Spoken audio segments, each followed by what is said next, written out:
जय Shri Radhe. Welcome to रंग astro. Ketu का एक क्षेत्र यानी कि तर्क, बुद्धि, ज्ञान, वैराग्य, कल्पना, अंतर्दृष्टि, मर्मज्ञता, विक्षोभ और विभिन्न प्रकार के मानसिक गुण। वहीं जब यहाँ से कोई रेखा निकल के आगे की तरफ बढ़ती है यानी कि जो बताया गया उन सब का प्रतिनिधित्व करते हुए ये पर्वत क्षेत्र आपके जीवन को प्रभावित करता है। और यहाँ से जब कोई रेखा निकलती है और आपकी हथेली के अन्य क्षेत्रों तक पहुंचती है तो उस दरमियान उनकी कैसी स्थिति है, इस पर्वत क्षेत्र की कैसी स्थिति है, ये आपके उस रेखाओं को प्रभावित करने का और अंतर्गत आपके जीवन को प्रभावित करने का काम करती है। इस हथेली में जहां पर हम हैं, यहाँ पर अगर आप गौर से देखेंगे तो पाएंगे केतु के इस क्षेत्र से एक त्रिकोणात्मक स्थिति यहाँ पर बनी है मध्य में, बिल्कुल यहाँ पर कलाई के कंकन के क्षेत्र में। यहाँ से ऊपर एक स्पष्ट तौर पे कोण की स्थिति है। इसके ऊपर से रेखाएं आगे की तरफ बढ़ी है। आगे की तरफ जब बढ़ी है तो मध्य में क्या हुआ है कि ये दो भाग में हो गई है। अब यहाँ पे गौर करना है, ठीक है। ये बहुत ही जरूरी चीज है क्योंकि यही छोटी छोटी चीजें आपको बड़े बड़े मतलब बताती है और कई दफे पूरी तरीके से प्रिडिक्शन जो आपका विश्लेषण है उसे बदल के रख देती है, जीवन में इसके प्रभाव को बदल के रख देती है। अब जैसा कि आपने यहाँ पे देखा कि चंद्र के क्षेत्र से एक रेखा निकल के ऊपर की तरफ गई है जो कि भाग्य रेखा के रूप में इस हथेली में निहित है।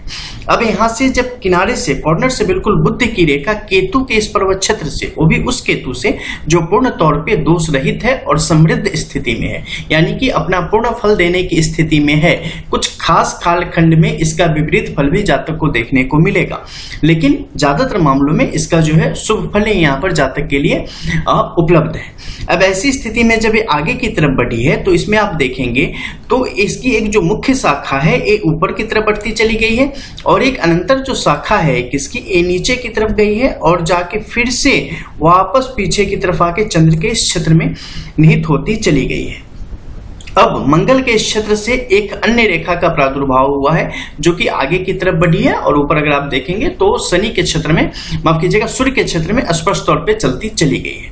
अब यहाँ पे क्या हुआ है कि जैसे ही यहाँ से रेखा मुड़ी ना नीचे की तरफ आई, इस रेखा का जो पूरा गुण है, जो इसके फल है, उसको कहीं ना कहीं इसने कमजोर करने का काम किया है। इसकी शक्ति को यहाँ पर इसने कमजोर कर देने का काम किया है, क्योंकि अगर मंगल के इस क्षेत्र में या बाहर की तरफ मुड़ती तो इसके बल में वृद्धि होती, लेकिन ये जैसे ही नीचे की तरफ चंद्र के क्षेत्र में आई है जो कि पहले से काफी मुसीबत में यहाँ पर कहीं ना कहीं है, तो ऐसी स्थिति में क्या करेगी कि मानसिक विकृति जिसे केतु ने यहाँ पर शक्ति प्रदान करी है उसे एक विकृति में बदलने का काम करेगी और कहीं ना कहीं एक हीन भावना की स्थिति भी जातक के अंदर साथ साथ में चलायमान होती चली जाएगी, जो कि अलग अलग समय में विभिन्न प्रकार से मानसिक विक्षोभ की स्थिति को भी पैदा करेगी जो सामान्यतः केतु का क्रम है। लेकिन यहाँ पर चंद्र की स्थिति में चूंकि केतु से इसका संबंध है वो आपस में उसे प्रभावित करने का काम करेगी और एक विकृति को भी कुछ खास कालखंड में समय समय पर देने का काम करेगी।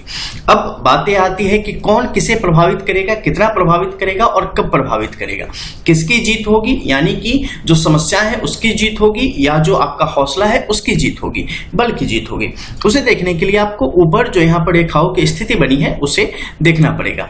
अब जैसा कि यहाँ पे आपने देखा, यहाँ पर जो ऐसी स्थिति बनी है आपस में तीनों रेखाएं यहाँ पे मिल के आ गई है, ये स्थिति जातक के लिए बहुत अच्छी है, ठीक है। ये विभिन्न प्रकार के जो है एक चिन्ह की स्थिति का निर्माण यहाँ पर कर पाने में सक्षम है और ये आपको स्पष्ट तौर पे एक पत्ती की जैसी स्थिति में यहाँ पर दिख रही होगी।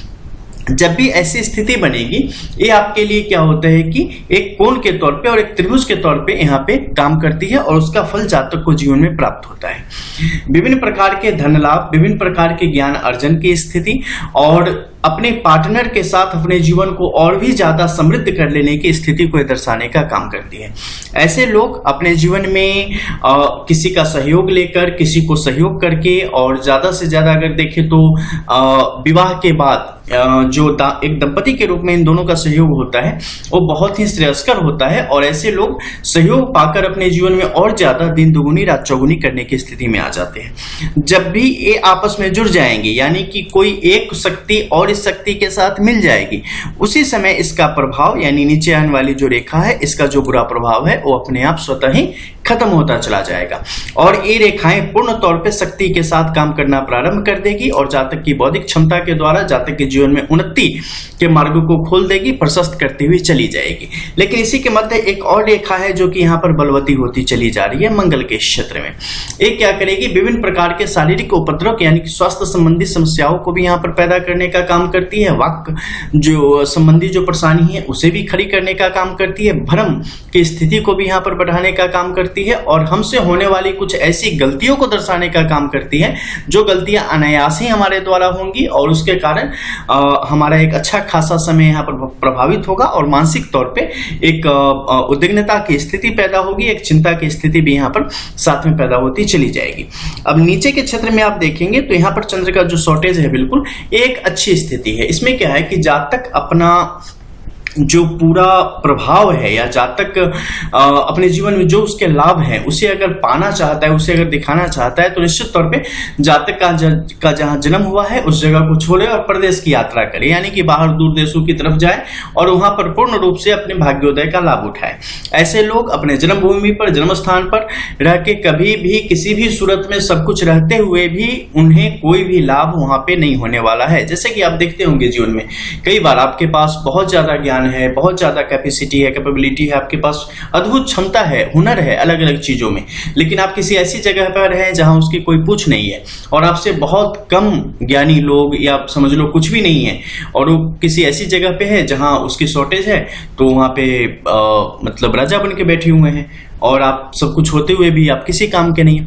तो एक ऐसी स्थिति आपके जीवन की तरफ आ जाती है। यह स्पष्ट बताती है कि जातक अपने जीवन में निश्चित तौर पे दूर देश की यात्रा करेगा, वहां जाके अपनी मेहनत के द्वारा अपनी प्रतिष्ठा बनाएगा, जीवन में उन्नति प्राप्त करेगा और सर्वमान्य होगा और सबके द्वारा प्रशंसा का हकदार होगा। जातक को कभी भी धन की चिंता नहीं करनी पड़ेगी। धन के मामले में जातक का वैभव सदा अमर रहने वाला है, बहुत ही ज्यादा रहने वाला है और एक ऐसी स्थिति होगी जिसमें व्यक्ति चैरिटी कर सके, जिसमें व्यक्ति धन से विभिन्न प्रकार के लोकोपकार संबंधी जो कार्य होते हैं उन सबको कर सके। जब भी यहाँ पर बुध के जैसी ये स्थिति आती है उस समय जातक को कुछ खास कार्यों को यहाँ पर सावधानी से करना चाहिए। अब जब ऊपर हम जाएंगे तो बुध के इस रेखा को देखो। सबसे बड़ी बात है ना कि बुध आपके लिए किस प्रकार से आवश्यक है, बुध का क्या आपके जीवन में योगदान है, उनकी अच्छी स्थिति आपको किस तरीके से प्रभावित करती है और बुरी स्थिति किस तरीके से प्रभावित करती है, उसके संबंध में भी जानना आपके लिए आवश्यक होता चला जाता है। देखो ये आपकी जो कनिष्का उंगली है ना, इसके नीचे वाला जो क्षेत्र है ये आपके बुध पर्वत का क्षेत्र होता है और जब आप अपनी बाईं हथेली देखते हैं तो निश्चित तौर पर इसमें अपनी किस्मत की चीजों को देखते हैं कि किस्मत ने आपके लिए यहाँ पर क्या किया है। जब भी किस्मत में रेखाएं बलवती होना, चीजें अच्छी होना, तो बस एक बात बताना चाहता हूं कि अपना संपूर्ण झोंक दो, क्योंकि उस समय क्या होगा आपको ज्यादा करने की जरूरत नहीं पड़ती है, वो चीजें मिल जाती है। लेकिन अगर किस्मत में नहीं है ना, सिर्फ कर्म में है, तो सिर्फ आपको लगना पड़ता है, बहुत ज्यादा करना पड़ता है, फिर आपको 50% मिलता है। लेकिन अगर किस्मत किसी चीज को ऑलरेडी उसने दे रखा है तो आपको बस उसे मांगने की जरूरत होती है। तो मांगने में पीछे मत हटना, वो चीजें आपने मिल जानी है। बुध, जब भी हम इनकी बात करते हैं तो क्या होता है, बुध स्पष्ट तौर पे ज्ञान को परिभाषित करने का यहाँ पर काम करता है। व्यक्ति अगर हंसता है, बोलता है या विभिन्न प्रकार के जो इंटरटेन से संबंधित चीजें हैं उनके सहयोग में रहता है या उन्हें पसंद करता है तो निश्चित तौर पे उसका बुध का यहाँ पर प्रभाव देखा जाता है। अगर स्वास्थ्य के बातों के हिसाब से बात करें, शरीर के हिसाब से, तो यहाँ पर नसों का कारक भी बुध को ही माना जाता है। हम जो बुद्धि ग्रहण करते हैं वो भी यहाँ पर बुध के द्वारा ही संभव हो पाता है। विभिन्न प्रकार के व्यापारों में सफलता की स्थिति भी बुध से ही प्रभावित होती है। चाहे आप ले लो अकाउंट से रिलेटेड ले लो, ज्योतिषी विद्या का भी ले लो, आप गणित का ले लो, इसके अलावा विभिन्न प्रकार के जो रिश्ते होते हैं, जो भी खासकर स्त्री जनित रिश्ते होते हैं, आपके खून के रिश्ते में बहन बुआ वगैरह, इन सबका भी कारक ग्रह के रूप में यहाँ पर काम करता है। तो इनकी स्थिति एक सम स्थिति है जो सबको मिला जुला के चलने का काम करता है। और यहाँ पर अगर केतु के क्षेत्र से रेखाएं ऊपर की तरफ जाती है तो एक बेहतरीन स्थिति को पैदा करेगी, जिसमें क्या होगा कि जातक नैसर्गिक गुणों के साथ अपने जीवन में विकास के मार्ग को प्रशस्त करेगा और जीवन में विभिन्न प्रकार की उपलब्धियों को प्राप्त करेगा। यानी किसी भी चीज को छोड़ेगा नहीं और सारी सफलताओं को प्राप्त कर लेगा। जिस भी कार्य में लगेगा पूरी तन्मयता के साथ, पूरी ऊर्जा के साथ उन में अपने कर्तव्यों का निर्वहन करेगा और अपने आप को वो ऊंचाई तक ले जाने में वो स्पष्ट तौर पे सफल होगा, उस ऊंचाई तक जो कि किसी के लिए एक सपने की तरह होता है। अब आप देखेंगे ऊपरी क्षेत्र में जब ये रेखाएं नीचे की तरफ से निकली तो विभिन्न प्रकार के अड़चन आए, फिर भी ये आगे की तरफ बढ़ती चली जा रही है। और ऊपर मध्य के क्षेत्र में यानी कि बिल्कुल जब हार्ट लाइन है, हार्ट लाइन के ठीक नीचे ये आके ये भटक गई है या आपने इन्हें रास्ता छोड़ दिया है, लेकिन इससे अब कोई नुकसान नहीं है, क्योंकि ऊपरी क्षेत्र में जब भी यहाँ पर क्रॉस की स्थिति आपकी बनेगी बुध से मिले हुए, तो ये आपके लिए रास्ते को और भी ज्यादा क्लियर करने का काम करती है, और जो भी ऑब्स्टेकल, जो भी अड़चने, जो भी स्पीड ब्रेकर्स आपके फ्यूचर के बीच में है, उन चीजों को स्पष्ट तौर पे किनारे लगा देती है। तो यहाँ के इस क्रॉस को कभी भी बुरा न माने, हालांकि उसकी अलग अलग स्थिति आपकी हथेली में हो सकती है, उसके अनुसार उसका प्रभाव भी अलग आपको दिख सकता है, क्योंकि सारे क्रॉस एक जैसे नहीं होते। लेकिन अगर रेखाएं उसे पूरी तरीके से बल प्रदान कर रही है तो स्पष्ट तौर पे यहाँ पे वो आपके लिए सहायक ही साबित होने का काम करता है। अब एक रेखा जो आपके मंगल के क्षेत्र से उभर के बाहर की तरफ गई है, जो कि आपके सूर्य के क्षेत्र तक गई है, इसे देखेंगे तो पाएंगे कि आपकी एक जो हेडलाइन आई है ना, हेडलाइन के बिल्कुल किनारे से ऊपर की तरफ रेखाओं का प्रभाव बढ़ा है। जब भी ऐसी चीजें आपके लिए बढ़ेंगी, आपके अंदर कुछ आविष्कारक क्षमता आती है, इनोवेशन की आपके अंदर क्षमता आती है, आप चीजों को बिल्कुल अलग नजरिए से देखते हैं। सामान्य तौर पर 60% जनता चीजों को जिस तरीके से देखेगी, आप 30% को भी हटा दो, बाकी जो 10% है उसमें आएंगे जो कि बिल्कुल अलग तरीके से देखेंगे कि आखिर इसका प्रभाव क्या है, किस तरीके से हम इससे काम ले सकते हैं। यानी कि एक खोजी बुद्धि को यहाँ पर दर्शाने का स्पष्ट तौर पे काम करता है। और मंगल से जब रेखाएं ऊपर की तरफ बढ़ी हैं तो ये आपके सूर्य के क्षेत्र में आपके लिए परिस्थितियों को कहीं ना कहीं फायदेमंद ही बनाने की दिशा में काम करेगी। बस आपको आपके आत्मबल पर काम करने की जरूरत होगी, क्योंकि जैसे ही आप जीवन में कभी भी निराश होंगे या खुद में जब ऐसा अगर आपको लगेगा कि हम चीजों को नहीं कर पाएंगे या हमारे अंदर कुछ कमी है, तो चीजें आपके हाथों से निकलती चली जाएगी। तो इन चीजों पर हमें काफी गौर करके आगे की तरफ बढ़ना चाहिए।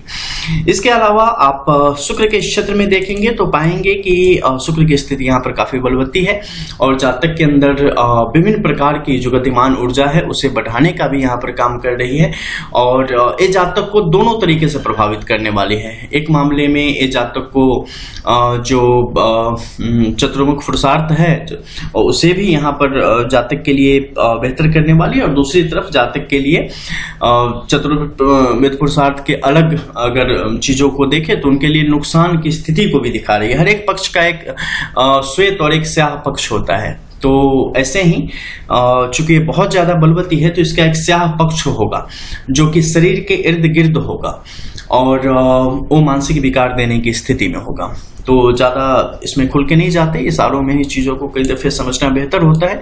तो मानसिक विकारों को कभी भी न बढ़ने दें, और शरीर में अपनी प्रीति, अपनी आसक्ति ज्यादा अगर लगा के रखेंगे तो आपकी भावनाओं को कहीं ना कहीं पंगु बनाने का काम करेगी, और इस कारण क्या होगी, बुद्धि भ्रष्ट होती चली जाएगी। और जब बुद्धि भ्रष्ट होती चली जाएगी तो जीवन बहुत ही बुरी दिशा की तरफ जाने की कोशिश करेगा। तो वो चीजें जातक के हक में नहीं रहेंगी। इसके अलावा आप देखेंगे चंद्र के क्षेत्र से जो भाग्य रेखाएं निकली है ऊपर की तरफ, वो स्पष्ट तौर पे चली गई हैं यहाँ पर शनि के क्षेत्र में। शनि का क्षेत्र यहाँ पर बहुत ज्यादा शक्तिशाली नहीं है, इसलिए क्या होगा कि एक जो होता है ना जीवट इंसान, एक अंदर से बहुत ही जटिल इंसान, बहुत ही जुझारू, ऐसा इलेक्शन में सुनते होंगे जुझारू कर्मठ, तो वैसी एक स्थिति जो है सो यहाँ पर नहीं बन रही है। ये अंदर से थोड़ा सॉफ्ट बना देता है, थोड़ा डर पैदा कर दे रहा है, वो मजबूती आपको अंदर से जो है ना सो वो नहीं दे पा रहा है। और ये थोड़ी कमी है कि सब कुछ होते हुए भी आप सीना तान के कहीं प्रारब्ध के सामने डट नहीं पाएंगे। तो इन चीजों पर आपको काम करने की यहाँ पर आवश्यकता पड़ती है। ठीक है, चलो मिलते हैं फिर। ये बहुत संक्षेप में था, छोटी छोटी चीजों को बस वैसे ही हमने आपस में मिला के जो इसका प्रभाव आता है जीवन में उसे दिखाने के लिए आपको आपके समक्ष रखा है। इसे समझे, यहाँ पर जो भी रेखाओं का वर्णन हुआ है ना वो बहुत ही सूक्ष्म विवेचना है।